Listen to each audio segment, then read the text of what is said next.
Well,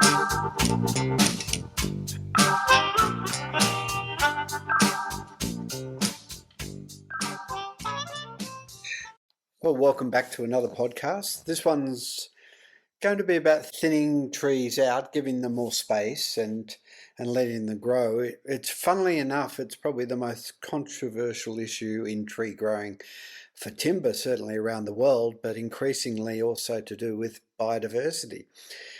I drive around the landscape, I see a lot of plantings done for conservation. They fill it up with trees when they're young, but those trees, as they develop, begin to compete. And that's what we want to talk about today, how there's a shift in a forest from particularly a planted one or a naturally regenerated forest. Initially, when the trees are very small, they benefit from being close to their neighbours. I call it mutual shelter. But as they develop, the increasing competition for light, largely, but also moisture and to a lesser extent nutrients, I guess, means that their growth is affected. Now, there's a lot of discussion in the popular media about happy trees, caring trees, talking to each other, and that has driven a lot of people to think for conservation you should never touch a forest, that we just let nature take its course. I think I've probably said before, nature has no course. It's a response to a range of natural processes.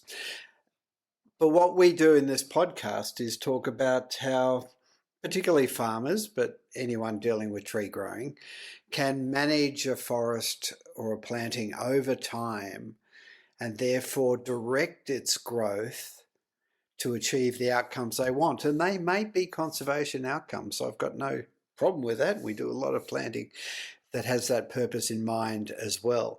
But there could be aesthetics or timber production and others. Now, whatever you're planting trees for, you have the opportunity to tap its growth and direct it in a certain way. And I'm not going to say there is a right way or a wrong way. My interest is getting back to the fundamentals and saying this is how trees grow. And if you understand that, maybe you've got some choices you can make about which way you want to grow it. Nature and growth will take a forest, and if it's suited to the environment and doesn't suffer extreme drought or fire, it will grow. But where it grows to is not predetermined. The potential we have as managers is to direct that growth. Joskin Tibbetts came on and we talked about pruning, which is one intervention, but thinning is probably the critical and most important one, managing the competition in a forest. And in order to do that, I've got to go back to the real fundamentals. And today we're just talking about thinning or controlling how much personal space each tree has. Maybe that's a good way to look at it. The personal space available to each tree and the nature of that space. What impact do other trees in the landscape have, both smaller, larger, same species or whatever? What impact do they have on the nature of that personal space around a particular tree? And how does that environment created by that space affect tree growth? I'm going to use that as a starting point. First of all, we need to understand how a tree grows. There are two growing points in the above ground part of the tree. It's height growth, which is occurring at the tip of the tree and the tip of the branches, elongation. And there's thickening of the branches, thickening of the stem. And largely today we're talking about that thickening. It's the growth that occurs from the cambium just below the bark, all over the tree, that produces wood cells on the inside and bark cells on the outside. So when you go and see a tree and hug a tree, for example, you're feeling that diameter, the distance around the tree or through the tree. And all that growth has occurred over the top of a few cells that were created as the tree grew past that point in height. Now, one thing we do know is that for many, many different reasons, fatter trees, larger trees, are often the aim, often the purpose, often the reason we're growing it, whether it's for biodiversity, aesthetics, ability to withstand a bushfire, or just for timber production. Fatter trees tend to be of greater value.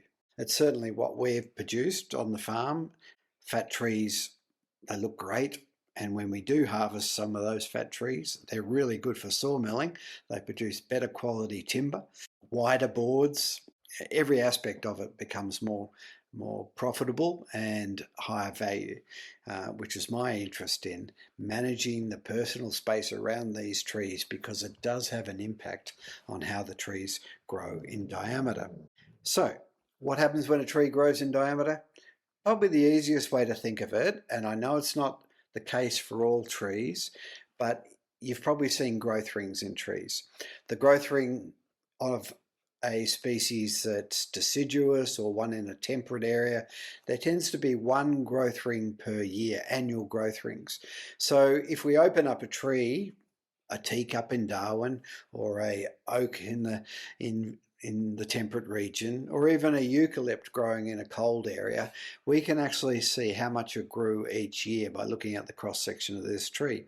So if we look at that increase in diameter growth, the distance between the ring, it tells us a lot about the environment of that personal space in which that tree was growing. Because in order to grow wood, there has to be a canopy that's active, exposed to sunlight. If that canopy is large enough, it will maintain a supply of sugars down the stem, feeding the cambium, which put the growth on. How much growth you get seems to be dictated by how active that canopy is and how big it is. Of course, it needs water supply and sunlight, and these might vary to some extent over the seasons, but you can expect on a normal year, an average year, you get a certain amount of growth per tree. I was trying to think of a way of describing this, and let's imagine you plant a tree in a big well or a pipe. It's 2 meters in diameter, and you plant the tree in the middle of this dark pipe, and the only light that's coming is directly from above into this pipe. And you plant a very small seedling there, and it loves the environment. It's beautiful and sheltered. There's plenty of light coming down. It can grow a canopy, and in those first initial years of growth, it may, for example, put on 1 centimeter growth all the way around. So the growth rings are 1 centimeter apart, and if you measure the tree 1 year, the next year it would be 2 centimeters bigger, because there's 1 centimeter extra growth all the way around the tree. As the canopy tries to get larger, and this is the key about personal space, in order to maintain that 1 centimeter wide growth ring, it has to have a larger canopy next year than it had this year. And that's because that 1 centimeter growth of wood is going to be on a larger circumference of tree. So there's going to be, I could work it out, 10-15% more wood required in terms of cell growth than there was the previous year in order to maintain a 1 centimeter wide growth ring for that particular year. So you can imagine, in order to achieve that or maintain that growth rate, the canopy has to be larger than it was the year before, and therefore it expands. Now, canopies can be deeper, but in most cases it is the width of the canopy which determines how much light it gets, not how deep it is, because the lower branches, the ones in the shade, aren't going to be very productive. To capture more sunlight, the canopy has to be wider. So imagine our tree growing in our 2 meter wide pipe, and it's starting to approach the edges. It can't expand anymore. And what you find is the canopy then is fixed. There's only so much light available at the canopy. So last year it put on 1 centimeter diameter, same amount of canopy. It's not going to do that. Maybe 0.75 of a centimetre between each growth ring.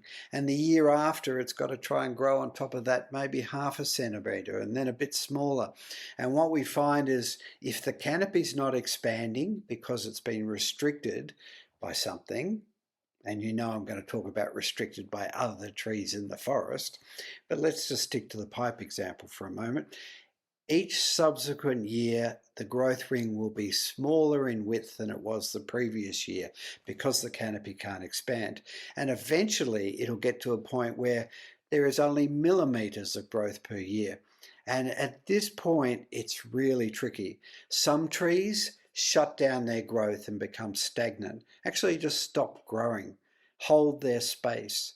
This is actually quite common in rainforests even, where trees under the canopy shut down and wait. They're waiting for a storm event or dare I say, someone to cut down the tree next to it and create more sunlight, and then they can start growing.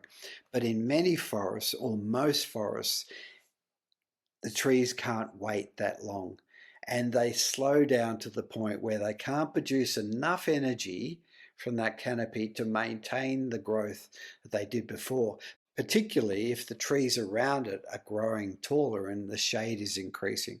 So that's when we have the trees dying, the losers, the ones that are left behind, the ones that are feeling the pressure from the other trees around it. And in a native forest environment, most native forests and many plantations, planted trees in conservation areas, the trees are allowed to grow until they reach that point of very intense competition, and you find that some trees start to die. It's called self-thinning, and funnily enough, there is a very strong mathematical relationship how many trees can actually survive that process. And this has been studied for decades. Self-thinning is not new science. About 100 years ago, people in America really studied the mathematics of this and helped us understand how we can appreciate how much space we need for a tree to maintain growth rates, and what impact does that increasing competition have on whether they actually survive in that forest. Let's consider what we're doing with many of our tree planting projects. We plant trees in a block. When they're young, they're like that little tree in the well. It grows very well. They actually benefit from the mutual shelter provided by their neighbours, particularly shelter from the wind. The wind can have a damaging effect on height growth and branch development. So having mutual shelter, as I call it, is a great advantage. And then things start to tip over. The personal space around the tree becomes restricted. It starts getting more competition, less mutual benefit, and eventually to the point where the tree has to slow its growth down because it hasn't got the canopy to maintain its growth rate. And as I said, most native forests and conservation plantings are at that point. If you go into a native forest, or even just go to look at the timber in your house that came from native forest, you'll notice that the growth rings are often millimeters apart. That is not a reflection of the potential of the tree to grow. It's a reflection of how that species was grown. We can grow trees faster. We can maintain their diameter increment if we control the personal space around the trees. So the other way to think of it, let's think about free growth. We call that when a tree is not exposed to any competition. It's growing in full sunlight out in the middle of a paddock. Now, we start thinking, well, there's no mutual shelter there. Although this tree's got ample access to light and moisture, because there's no competing trees around it, it is exposed to the elements. So there is a sweet spot there between having enough trees in your forest to provide the mutual shelter, which may include, suppressing the undergrowth, improving the hydrology and the climate in amongst the trees, maybe increasing the fertility or the presence of mycorrhizal fungi. All these things might occur. But if you have more trees than that, you're going to find your trees are growing slowly. So it's about looking at the forest, and we can do a lot of data analysis to help this. But essentially, you just look at the forest and you can think about, are these trees benefiting from the mutual shelter from the other trees around them, or are they beginning to suffer? That's just an objective assessment. Whether or not you act on that depends on whether you think you'd prefer if there was a different environment around that. So we're looking at that sweet spot in many of our forests. And I would argue that most of our native forest and most of the plantations around the world, particularly those I've worked in on farms in Southeast Asia and America and others, they're crying out for a thinning. And they're crying out for a thinning because the trees have been let to grow, they're too close together. The objectives of the landholder is to try and produce larger trees, but their trees aren't growing because there's too many. And they feel caught in a bind as landholders because they say, well, I planted all these trees, I want to get a return for every tree that I planted. And as a result of that, they're asking around and begging people to try and find a market or buy their small diameter trees. And the buyers are saying, well, I can't make any money out of that small diameter tree. Small diameter trees are the most expensive tree wood to harvest. You cut a tree down, whether it's a chainsaw or a machine, you've got to cut down many trees to make a cubic meter of wood. And then you've got all these small trees with lots of bark on them. The wood may be lower quality because it's juvenile wood. It's early. It has a wide sapwood. Hasn't had time to grow over the pruning wounds.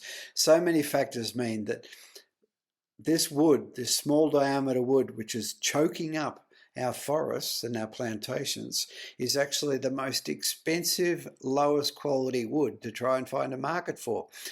I appreciate right around the world, everyone's desperately looking for a market for this timber.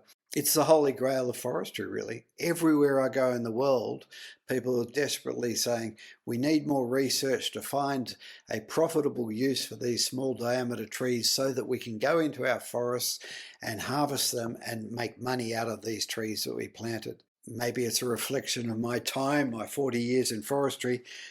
It's not going to happen. Whether it's LVLs or biochar or even firewood, if we do find that these small diameter trees are worth growing and harvesting, people aren't going to harvest them by taking out individual trees out of a mixed species forest or a small planting on a farm, because it's just going to be too expensive. They're going to grow those logs or get them from plantations on flat land, large monocultures, probably going to clear fell the whole plantation to get it, because the economies mean, because the timber is so expensive and low value, that to make the whole process viable, those trees almost have to be free. And that's the situation we are caught up in Australia at the moment. There are hundreds of thousands of hectares of unthinned, heavily stocked plantation eucalypts, and people are saying we need a market for this. And I'm saying, well, yeah, you might find a market for that, but it's not going to encourage anyone to plant more trees, particularly to grow trees on farms for high value products. And what we really need, if I'm going to get distracted and talk about the research needs, we need more research on the quality and the value of the products that we can produce if you manage the plantation intensively, thinning and pruning it, because we know it's possible. You don't have to believe me, but we do need some research on the quality of particularly fast-grown eucalypts, large timber harvested from very large ones, not these small diameter trees. Anyway, that's a little bit off the track. So when we talk about thinning, we're talking about managing the personal space around a tree to maintain or maximize the growth rate of those trees in diameter, and in doing so, achieve the outcomes that we want. Well, large trees for biodiversity, large trees for more resilience from bushfire, or large trees because they're more attractive or higher value for timber. The other point is, we talked about pruning in a previous podcast. We prune our trees because it has a dramatic effect on wood quality. By removing the knots, we get clean timber, and that allows us to do lots of things at a lower cost. It reduces the cost of harvesting and processing, because you're not discarding or managing or chopping off branches, and it also increases the recovery of higher value products through the process. But if you're going to prune trees, pruning is a cost per tree. So every time you go into a forest and prune a tree, say I've got a beautiful tree in front of me, I'm going to prune it, climb it, or use a pole pruners or whatever I do, I'm going to invest some money into this individual tree. And then I go to the next tree. If the next tree is only 3 meters away and I invest the same amount of time and money into that tree, those two trees we know are going to start competing for light, and they're both going to grow slower. If they grow slower, I've spent more time pruning, but I get slower growth on the trees that I prune. So rather than walk 3 meters to the next tree, I like to walk 6 or 8 meters to the next tree and then prune that one, because I'm putting the same amount of work per tree in, but every tree has more personal space, more light, more access to moisture and nutrients, and in response will grow faster, therefore giving me a greater return for that pruning time. And that becomes a big factor. If you don't prune, and this is what a lot of conventional forestry around the world has got itself in such a bind, because they don't prune, they need to maintain a high stocking rate of trees in the first 10 to 15 to 20 or 30 years, depending on how fast the trees grow, to suppress the branches on the trees so that they're small, and in some cases those branches die and fall off, because we know that those branches, particularly if they get large, make that timber unsuitable for structural purposes or furniture and other uses. So they use competition to avoid pruning, but by doing so mean that their trees grow slower and it takes longer, and it also means that they get to a point where the trees stop growing. And unless they take about half the trees out off the site, their best trees are going to suffer. So they're desperately looking for a commercial thinning operation. The trees are so big then that the cost of going in there and just felling them and leaving on the ground to rot is too high. They're desperate for people to come in with heavy logging equipment, thin it all. So if you're on a steep site or in a irregular planting on a farm, you're not going to get these machinery coming in, which is why a lot of farmers in our area, we prune our trees and we thin very early trees that we don't want there for biodiversity, shelter, aesthetics. We take them out early when they're small so that they don't start competing with our timber trees. The reason we still plant more than we hope to harvest is because you need a selection ratio. Let's say you take 100 people, line them up from the smallest to the tallest, and then you're picking a basketball team and you pick the tallest 10.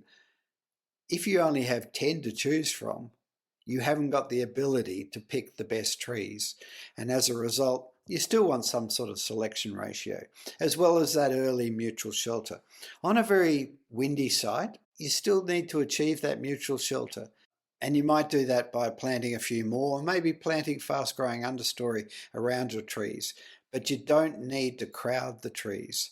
There is a common saying amongst even experienced tree growers, which surprises me.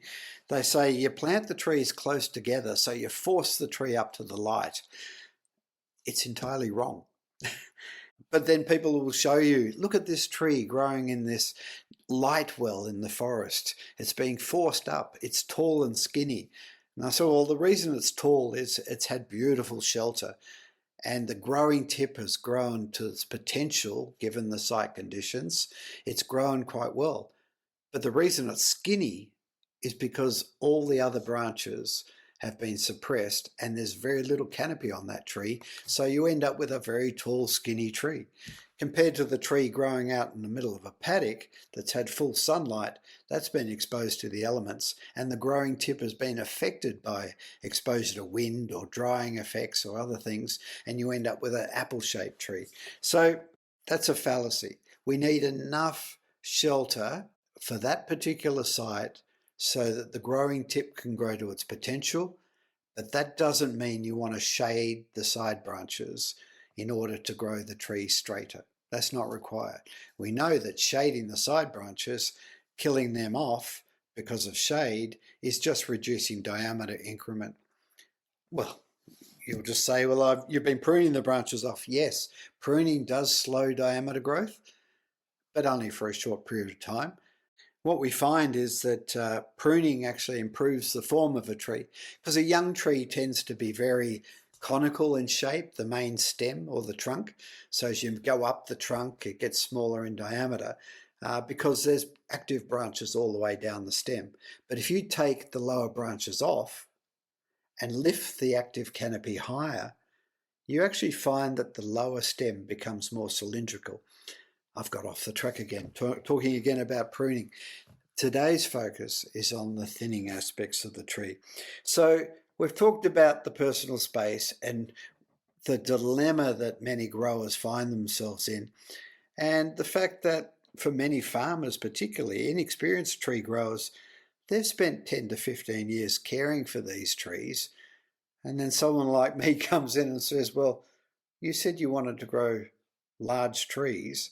These trees are all competing. You've probably got too many trees and you probably have to get rid of them. And because they're small, no one's going to give you any money for them. If you can use them yourself for firewood or posts, that's fantastic. But you'll probably only get a return equivalent to the labour you put in. The actual tree standing in the forest is not going to be worth anything. In fact, you might see it as a cost to get that tree out. So managing trees in a forest is about balancing mutual shelter with competition for light to achieve the outcomes you want. One way to think about this competition or this personal space in a forest is to think about leaf area. For each species, there seems to be a certain carrying capacity in leaf in that environment. Now, during the period of a season, this varies. So if you're in amongst a eucalypt forest, for example, you'll know in the heat of summer, when moisture competition in the temperate regions is severe, the canopy starts dropping leaves, reducing its leaf area. But over the course of the year, let's just talk about spring, when a lot of the growth is actually occurring. There's ample water, ample nutrients. There'll be a maximum leaf area for eucalypt leaves in that forest. And same for a pine forest, or same for an oak forest. They're all the same. Now, because they're different types of leaves, different genetics, background, they do vary in their leaf carrying capacity, and they also differ in their productivity, the amount of sugar that they can produce from the same amount of leaf. So we find that between species there is quite big differences in the carrying capacity of a forest. The amount of leaf for a particular species does govern how much sugar is produced and flows down the stem. But if we think about stocking rate, how many trees there are per hectare, if there is a fixed amount of leaf area, if we halve the number of trees in the forest and they're still well spread through the area, and we allow the trees to respond, the ones that we leave behind, they will put on pretty close to the same leaf area that was on twice the number of trees before. So each tree in that forest, on average, will have twice the amount of leaf. So it will produce twice the amount of sugars that will flow down the stem, and you'll probably find twice the amount of wood growth occurring on that stem compared to the forest that wasn't thinned. And really, that should be fairly clear, obvious to many people. And we have an option then about how many trees we spread that available or potential leaf area over. I guess I like to concentrate them on less trees, because if you get more leaf on an individual tree, you don't only get better growth in diameter, you also potentially get a much healthier tree. So I guess the question many landholders have is, say, do my trees need thinning? Or how do I know when to thin and how hard to thin? It is possible to do some measurements and compare them with what's occurring in natural forest or plantation data that we have and get a feel for how much you need to thin. But the starting point is, I think for most landholders, is to just look at the trees and look at their history. If you're able to read the growth rings and their annual growth rings in that tree, cut a few trees down, or if one is damaged but a good sized tree, take it down, study the growth rings and see whether or not growth is starting to slow in diameter or has done over the recent years, and can that be explained by competition with other trees. The other way is to look at the canopies of the trees. If we, as we said, the canopy has to be larger every year in order to maintain growth rate, we can just look up at the canopy and ask the question, is there space for this tree to expand its canopy next year? If there is very little light or space between the canopies, we can assume that it's like growing in that deep well. It's been confined by the sizes and the canopy won't be able to grow anymore. We could ask the question, are the trees next to our tree overtopping it and shading it directly in some way? And if that's the case, we expect the tree that's been overtopped will be in the shade, not full sunlight, and will grow slowly for the same amount of canopy. If we start looking at the canopies like that and saying, well, if I want a tree that I'm standing beside to grow well and expand next year, which of the trees around it should I remove to provide a nice balanced area for that canopy to expand into? We often use a paint tin. We walk through and select the best trees in our forest. Well, what we do is we grade them 1, 2, and 3. And you might say, I'm going to walk in the forest and I'm going to put a nice green mark on all the number 1 trees, the best trees, the straight trees, the healthy trees, the ones of the species that I want to keep. And then I'm going to go through the forest again with a red paint tin. And I'm going to mark all the trees that are no good for my intended use, whether that's timber production or otherwise, and saying, well, that tree is crooked, it's the wrong species, or it's had insect attack, or it's rot, or the bark's damaged, or it's leaning over, and you might say, they're all my red trees. Then you look at the ones that haven't been marked, they're all your number 2s. We'll just leave them aside at this stage. Then look at the forest and say, if I cut down all the trees that I've marked with red paint, all the number 3s, will that release a lot of growing space for all the remaining trees in the forest? Well, it's certainly going to release some. If it's 20, 30% of the number of trees in the forest, there's going to be a lot of extra space. Maybe that's the first thing you do. But I'm also going to say you might keep a few of those number 3s if they don't have some good trees in the vicinity, but you still want tree cover on that site for biodiversity or shade or something else. So we're talking about removing the number 3s that are in the vicinity of other trees. And you might find that's all you need to do to kickstart the growth of that forest. Now, are you going to get much product from those number 3 trees? They're the crooked, skinny, bent, haven't grown very well trees. Some of them might be quite large, heavy branches, lost their tops, but all they're going to probably have in them is firewood.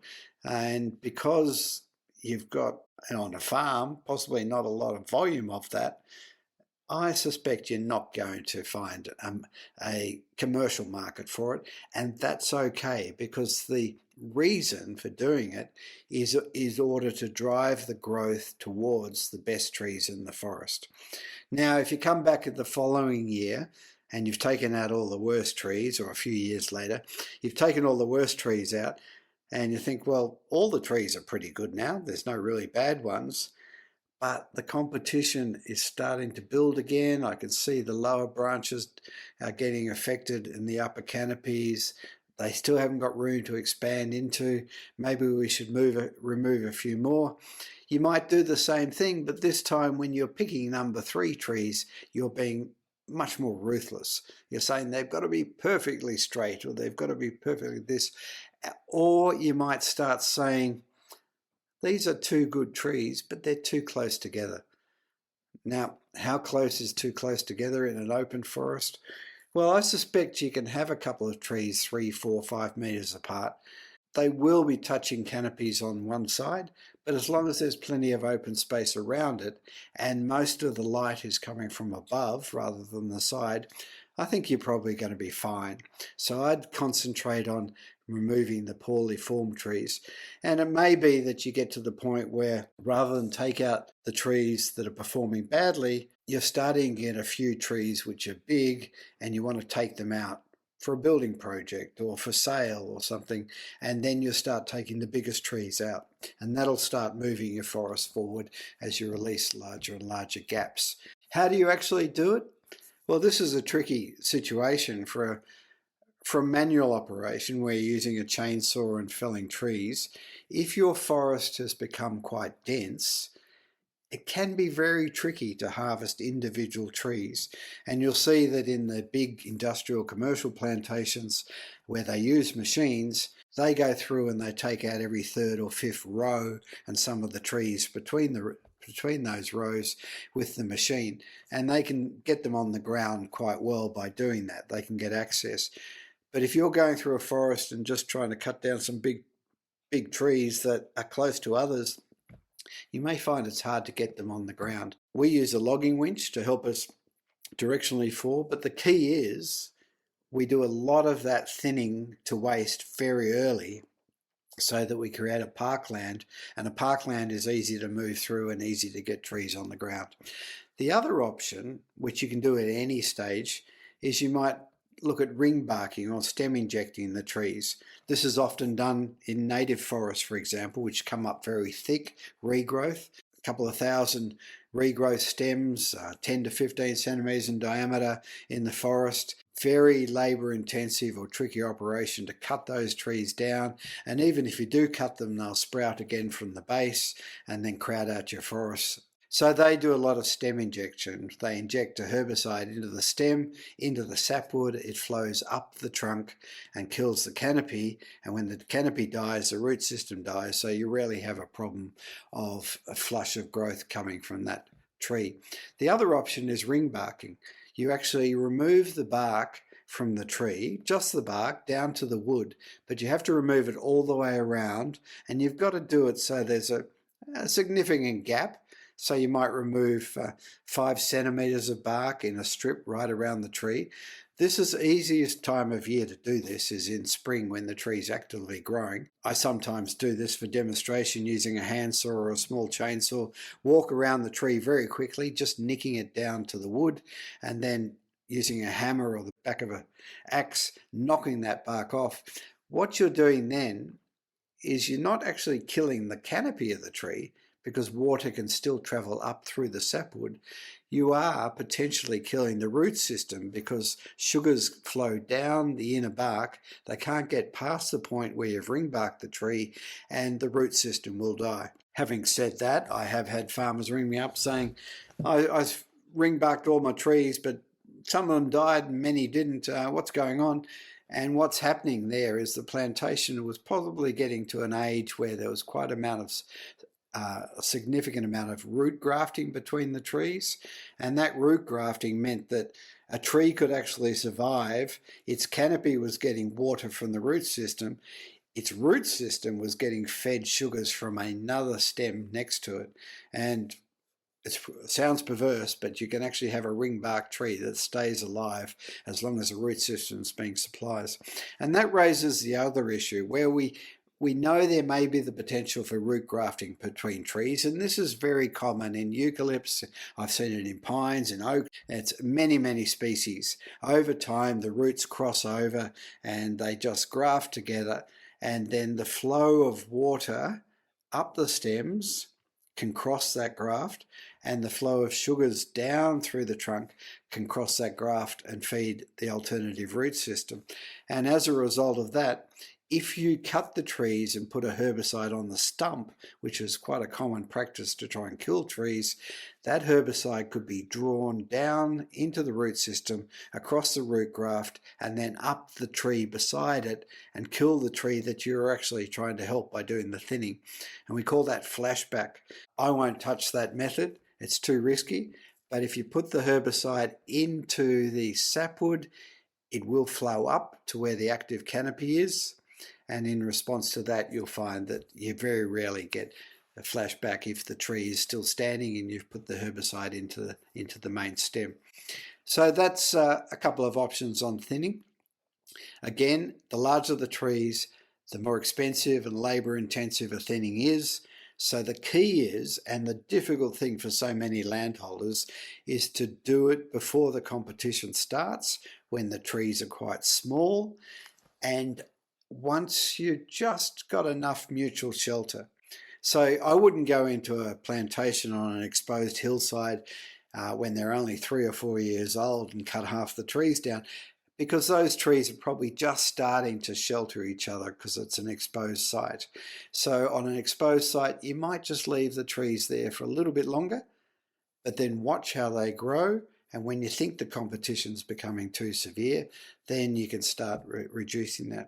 And again, I mean, I could go through lots of graphs and details and stocking and talk about basal area and leaf area indexes and various other things. But the key is, watch your trees, measure them if you can. If you've got a tree that does not shed its bark every year, and that might be an oak or a pine or a blackwood or even some of the ironbarks and other eucalypts that hold their bark, you could actually just walk through your forest one day with a diameter tape, measure the trees and paint the number on the stem. Pick all the nice trees, the best ones. And then next year come through and do it again and write down how much it actually grew. And then go back a third year and do it again. We're exploring how we can do this on digital tagging and other methods, but whatever you can do to record the annual growth of some of your best trees. And then you go back and look at those and say, well, this tree is slowing down. Look around. Look at its canopy and say, I can see why it's slowing down. I'm going to have to thin this forest. So that's really the key. Grow your trees as well as you can. How big do you want them to get before they start becoming commercial? Well, that really depends on the species. Is the sapwood millable or saleable? Do you get a premium for the heartwood? What effect did the pruning history have? It's difficult to tell, but on our farm, I'm finding with my own sawmill and logging equipment, it is not worth milling a eucalypt if it's not over 40 or 45 centimetres in diameter. And as a result of that, I've now got a guide in my mind about how much I could thin to waste early and still not miss out on the opportunity to start harvesting some commercial logs. I'm not going to fuss around with trying to find products for 10, 15, 20, 25 centimetre diameter trees. That wood is low density. It's because it's juvenile wood. The knotty core is huge. The bark is difficult to remove. It's not going to be viable to do. You don't have to make money out of every tree in order to create a profitable forest. In fact, a profitable forest is one that's producing high value material as quickly as possible. And you can do that by spacing the trees earlier, ensuring that they are growing in a sheltered environment to their potential, and that the growth that is possible for that site, the leaf area, is going on the trees that have been well managed or are straight or are of the species you want. And none of what I've said contradicts the potential to get biodiversity, ecology, and aesthetic outcomes from your forest as well as timber. Because so often having large trees adds to the aesthetic and the biodiversity and the ecological values of your forest. Having them further apart allows you to do things, grazing, understory, walk amongst your trees. It actually adds value to all the other aspects of it. A dense, dark forest is often one that creates stress for the landholder. It doesn't produce value. Trees take much, much longer before they reach a commercial size. It has fewer ecological, environmental or aesthetic values associated with our forest. It's probably not somewhere you want to go. Certainly not somewhere you want to go and have a picnic compared to a well-managed open parkland of trees that are providing a spectrum of values. So I see no conflicts between managing our forests, thinning and pruning in order to get quality timber. I find a very good match between those actions or those management options and all the other reasons that we want to grow trees on our farm. And that mix is probably not what we're seeing in conventional forestry, or where farmers grow the forests that they're told are the best for timber production, or effectively they're copying the production models used by large forest growers who admittedly may have vertically integrated operations, have access to the machinery and the processing to get a product out of a small diameter tree. But I dare say they're not paying themselves for that small diameter tree. They're just trying to create a business. If you approach those companies and says, oh, I can see you're harvesting 20 centimetre diameter trees or 15 centimetre diameter pine trees. I've got lots of those, come and buy mine. They go, no, we've got plenty of those and they're not worth anything, despite the fact that they're producing a valuable product, because the product they're producing, for it to be viable, depends on having a low cost resource. And that's really the trap we're getting into with all this enthusiasm for research and development into small diameter trees, is that it's may be able to use the low cost, low value resource that we currently have in the landscape, but it is not going to encourage better management of the forests that we need in the future. It may just lead to a bit of clear felling and conversion of unmanaged forests back to agriculture. But it's not going to suddenly be a story down at the local community dinner where they say, I made it millions of dollars out of my 15 centimetre eucalypts in a thinning operation. It's probably not going to happen. And as we've seen with pulpwood, for that to be commercially viable, it is scale, uniformity, flat land, monocultures, rapid growth rates in high rainfall areas. I'm not sure that type of forestry is actually going to meet the needs of a farming community that's spread across a broad landscape, low, medium and high rainfall. And even in the high rainfall areas, the farmers are looking to options to plant trees that support agriculture, diversify their farming operation, utilise land that's too steep or rocky or wet or dry for conventional agriculture. And that's not the sites that we're going to be growing these industrial type plantations on them. But with thinning, you may be able to produce high value timber that is worth harvesting. For this morning, for example, I took out just a single pine tree that we'd pruned out of our plantation. I just want some more pine timber available for renovations and jobs around the farm. So I'll be milling it into 2-inch material, then drying it and just having it available when I need it. But I chose a tree that was only a few metres away from a good straight tree. So by taking out the tree that I took, which was slightly bent, I'll be releasing the growing space and improving the growth of the other ones. It was easy to fell because it was growing in a parkland. It was over 65, 70 centimetres in diameter. I should go and measure it. And it was pruned to 6.5 metres. So I've got a good log out of that. So I'll get a good recovery. Probably produce in the order of 2/3 of a cubic metre of useful timber out of that. It was well worth harvesting. It was well worth harvesting with a chainsaw and tractor. It was an easy operation. Knock it off before morning tea. Half a day on the mill now, I'll have the product. I could sell that product directly to wood users, or I could utilise it myself. If the tree was small in diameter, none of that would be viable. If I'd done a conventional forest on that site, I would have been desperately looking for a commercial thinning operation from that forest, and it wouldn't have happened. because the forest is small in area and there's plenty of unthinned pine plantations. Why would anyone come to our place to buy small diameter pine? There's acres and acres and hectares of it in the country. And that's what I'm hearing in America and Europe, just the same thing. Plantations are not being thinned because the farmers were under the impression that they would get a commercial thinning, but the markets have evaporated, or the cost of the machinery and the labour have now become so high that you can't get a value for it, or it's simply too far away from the markets. So the forestry that we saw in the 60s and 70s, which did require these commercial thinnings of small diameter material in order to keep the forest growing, in a first world country, it just doesn't seem to be practical or possible in the future. And I might be proved wrong, but as I said, if they do find some magic holy grail market for these small diameter trees, all you're going to see is small diameter forests.